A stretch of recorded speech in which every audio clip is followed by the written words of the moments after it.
Prince Harry and Meghan Markle were seated in a place of honor at the Queen's funeral, directly behind King Charles III and Queen Camilla, signaling a sign of favour for the Duke and Duchess of Sussex. King Charles III led the royal family during the state funeral for Queen Elizabeth II on Monday. He and his wife Queen Camilla headed the procession into Westminster Abbey before taking their seats in the front row, facing the late monarch's coffin. Further along the row were the Queen's other children: Princess Anne, Prince Andrew and Prince Edward. And Prince William, second in line to the throne, and his family. Prince Harry, the new king's younger son, sat behind Charles. This seating arrangement was quickly noted as a snub by some reports, but royal commentators have since claimed this was actually a purposeful move to signal Charles' bond with Harry. Christina Garibaldi and Christine Ross, hosts of the Royal Yes podcast, argued that the monarch wanted his son close. Garibaldi said, "A lot of people were saying that it was a snub to have him, Harry, behind King Charles at Westminster Abbey. A lot of people were also saying that he wasn't singing God Save the King. There's always this sort of speculation." Ms. Ross added, "I actually think Prince Harry being right behind his father kept them quite close. That front row was the Queen's children who were bearing tremendous grief. This was their mother. And I actually think Harry being behind his father was actually a comfort for King Charles." Ms. Garibaldi added, "I actually thought so too. I didn't think it was a snub at all. You couldn't get any closer to the king unless you were sitting right next to him." Later in the podcast, the host spoke to royal historian and commentator Gareth Russell.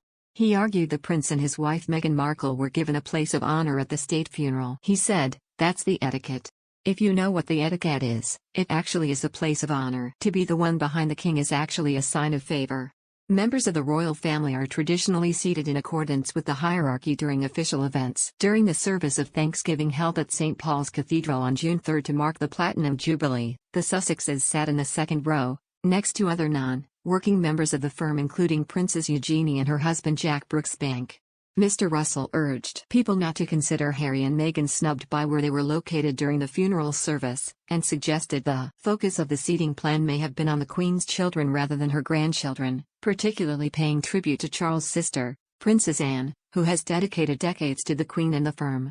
Harry's relationship with his father has been highly publicized in recent years, following the exit of the Duke and Duchess of Sussex and their subsequent media interviews.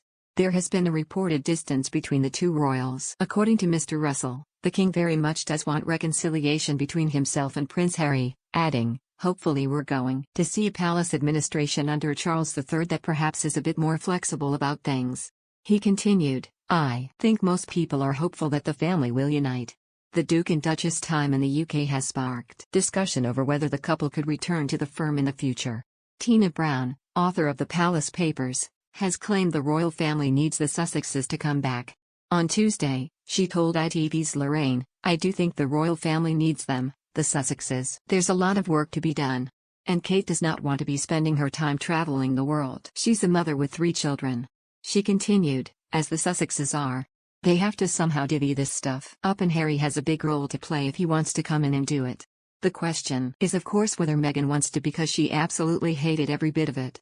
Ms. Brown admitted that there are certain details that may put a return on hold, namely the prince's highly anticipated memoir.